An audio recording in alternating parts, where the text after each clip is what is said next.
So ఇప్పుడు ఎలా install చేయాలంటే గూగుల్ క్రోమ్ని ఓపెన్ చేద్దాం.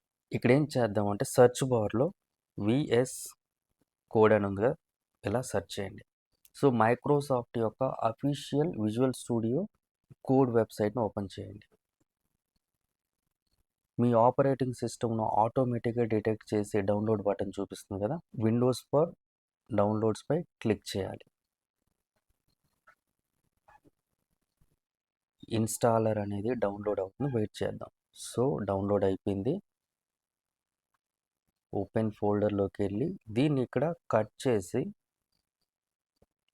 డెవ్ ఫోల్డర్ సాఫ్ట్వేర్స్లో పెట్టేస్తాను. సో నౌ ఈ ఇన్స్టాల్పై డబుల్ క్లిక్ చేద్దాం. సో లైసెన్స్ అగ్రిమెంట్ ఉంటుంది కదా, ఐ యాక్సెప్ట్ ది అగ్రిమెంట్ అని క్లిక్ చేసి నెక్స్ట్ పై క్లిక్ చేయాలి. మీరు కావాలంటే ఈ లైసెన్స్ని రీడ్ చేయండి.